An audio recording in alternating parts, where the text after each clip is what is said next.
Olá, meus amigos, é uma alegria estar aqui. Vamos dar início agora ao curso completo de raciocínio lógico ESAF. Neste curso eu pretendo trabalhar todos os tópicos que a ESAF cobrou no último concurso de auditor da Receita e repetiu agora este ano de 2010 para o fiscal do trabalho. Vocês que estão acompanhando estes concursos viram que a ESAF está cobrando tanto o raciocínio lógico propriamente dito, como também tópicos de matemática financeira e de estatística. Vamos começar pelo raciocínio lógico em si. Tudo bem? Então vamos lá. Conceitos iniciais de raciocínio lógico. Se você já estudou ou já leu, já conhece um pouco disso, tenha um pouquinho de paciência, porque o curso é realmente voltado para quem nunca viu a disciplina de raciocínio lógico, tá certo? Eu pretendo pegar do zero e conduzi-los até a condição de enfrentar o próximo concurso com tranquilidade, tudo bem? Então vamos lá. Conceito inicial, conceito básico, elementar de raciocínio lógico é o conceito de proposição lógica. O que é uma proposição? Proposição é uma sentença, é uma frase, é algo que se declara, tudo bem? E diante desta proposição você poderá dizer que ela é verdadeira ou que ela é falsa. Se eu disser, por exemplo, que o Sol é uma estrela, estou diante de uma proposição simples, de valor lógico verdadeiro. Se eu disser Pelé foi jogador de basquete, estou diante de uma proposição simples, de valor lógico, o quê? Falso. Então, meus amigos, valor lógico é isso, verdadeiro ou falso. Existe um princípio do raciocínio lógico chamado princípio do terceiro excluído. E ele diz o seguinte: uma proposição lógica ou será verdadeira ou será falsa, não existe uma terceira possibilidade. É por isso que ele tem esse nome, princípio do terceiro excluído. Repetindo, uma proposição lógica ou será verdadeira ou será falsa, fora disso não há. Também, meus amigos, jamais teremos uma proposição lógica que seja ao mesmo tempo verdadeira e falsa. Não existe. Tudo bem? Então vamos lá. A proposição lógica ou será verdadeira ou será falsa, não pode ser verdadeira e falsa ao mesmo tempo. Vocês viram que eu citei dois exemplos de proposições simples. Tudo bem? Eu falei, o Sol é uma estrela. É uma proposição simples. Eu falei, Pelé foi jogador de basquete. Uma proposição simples. Mas se eu disser, o Sol é uma estrela ou Pelé foi jogador de basquete, eu já estou diante aí de uma proposição composta. Tudo bem? É a reunião de duas ou mais proposições simples, unidas entre si por uma palavrinha, que é o chamado conectivo lógico.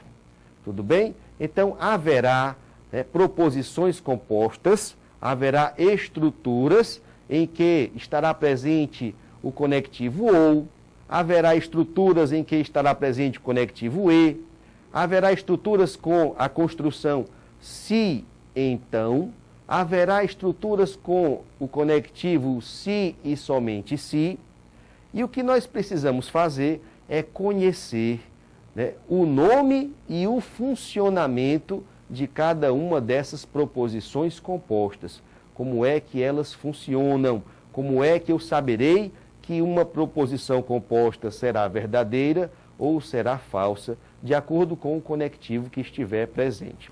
Tudo bem? Então vamos lá. É algo simples, é algo muito fácil de ser compreendido, mas é algo importantíssimo. Tudo bem? Importantíssimo.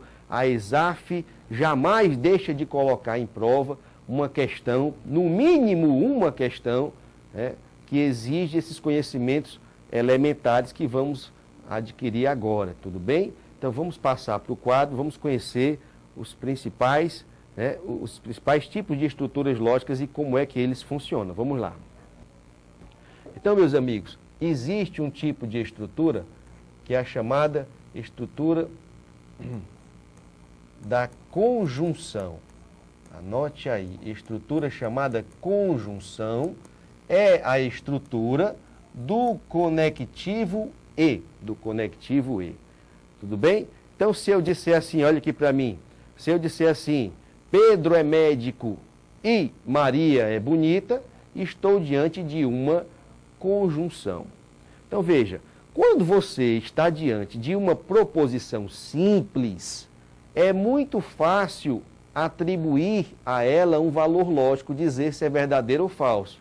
Se não, vejamos, se eu disser assim, o Sol é uma estrela, o que você diz? Verdadeiro. Se eu disser assim, Pelé foi jogador de basquete, o que você diz? Falso. É muito fácil, estamos diante de proposições simples. Mas quando eu estiver diante de uma conjunção, uma proposição composta em que está presente o conectivo e, como é que funciona esta conjunção? Como é que eu saberei dizer se ela toda é verdadeira ou é falsa? É muito simples, preste atenção. O que você vai se lembrar é da promessa que o pai faz para o seu filho. O pai chega para o menino e diz assim, meu filho, eu te darei uma bola e te darei uma bicicleta. Eu vou te dar uma bola e vou te dar uma bicicleta. O que a criança entende? Vamos lá, é intuitivo. Ela entende que vai ganhar o quê? Os dois presentes, você concorda? Vai ganhar, a criança entende que vai ganhar a bola e a bicicleta. Pois bem, se no dia seguinte o pai chegar em casa somente com a bola, cumpriu a promessa? Não cumpriu a promessa toda. Né? Se o pai chegar em casa no dia seguinte somente com a bicicleta, cumpriu a promessa? Também não cumpriu a promessa. A promessa do e, a chamada conjunção, só se cumprirá, a conjunção só será toda ela verdadeira se as duas partes da promessa forem cumpridas. Se no dia seguinte o pai chegar em casa de mãos abanando, nem levar a bola e nem levar a bicicleta, pense aí na cara do menino, muito choro, não é assim? Então veja, só existe uma situação que torna a conjunção verdadeira. Que situação é essa? Quando as duas partes que a compõem forem verdadeiras. Tudo bem? Olha como é fácil se você se lembra deste exemplo da promessa que o pai faz para seu filho. Meu filho, eu vou te dar uma bola e vou te dar uma bicicleta. O menino entende que vai ganhar os dois presentes. A promessa toda só é verdadeira se as duas partes que a compõem forem verdade. Tudo bem? Nos demais casos, a conjunção é falsa. Meus amigos, é basicamente isto que você precisa saber a respeito de uma conjunção. Tá certo? Basicamente isso, nada além disso. Tá joia? Voltemos para o quadro. O segundo tipo de estrutura é a chamada disjunção, estrutura da disjunção. A disjunção, meus amigos, é a estrutura em que está presente o conectivo ou. Vamos olhar aqui para mim de novo, vamos lá. Então agora estamos diante de uma sentença que diz assim, né? Pedro é médico ou Maria é bonita. O conectivo presente na disjunção é o conectivo ou. E aí, professor, como é que funciona a disjunção? Como é que saberemos se ela é verdadeira ou se ela é falsa? Mais uma vez, vamos usar o mesmo artifício, o artifício da promessa que o pai faz para o filho. Meu filho, eu vou te dar uma bola ou vou te dar uma bicicleta. Olha, meus amigos, isso é intuitivo. É intuitivo. Olha de novo a promessa. Eu vou te dar uma bola ou vou te dar uma bicicleta. Se no dia seguinte o pai chegar em casa apenas com a bola na mão, ele cumpriu a promessa, sim ou não? Sim, ele cumpriu a promessa. Né? Por quê? Porque quando o pai fez a promessa usando o conectivo ou, vou te dar uma bola ou vou te dar uma bicicleta, a criança já entende que para que esta promessa toda seja cumprida, basta que o pai traga um dos presentes, basta que uma das partes da promessa se concretize. Tudo bem? Então, se o pai chegar no dia seguinte em casa apenas com a bicicleta, também cumpriu a promessa. Agora vamos lá, terceiro caso. Se o pai chegar em casa no dia seguinte, vou repetir a promessa: meu filho, eu vou te dar uma bola ou vou te dar uma bicicleta. Se o pai chegar em casa no dia seguinte com os dois presentes na mão, com a bola e a bicicleta, cumpriu a promessa, sim ou não? O que você diz? Olha, pense aí no rosto do menino. Ele está feliz, sim ou não? Está felicíssimo, a promessa foi mais do que cumprida. Então, concluindo, meus amigos, só existe um único caso, só existe uma única situação que torna falsa a estrutura da disjunção. Só existe uma situação que torna falsa a promessa do ou. Quando? Quando as duas partes da promessa são falsas. Tudo bem? Se eu digo, meu filho, vou te dar uma bola ou vou te dar uma bicicleta, esta promessa só é descumprida se eu chegar em casa de mãos abanando, tá certo? Então veja, vamos lá, vamos recapitular. Primeiro tipo de estrutura foi a estrutura da conjunção, promessa do e. Meu filho, vou te dar uma bola e vou te dar uma bicicleta. A conjunção só é verdadeira se as duas partes que a compõem forem verdadeiras. Segundo tipo de estrutura, a disjunção, promessa do ou. Meu filho, vou te dar uma bola ou vou te dar uma bicicleta. A disjunção, promessa do ou, só será falsa se as duas partes que a compõem forem falsas. Tudo bem até aqui?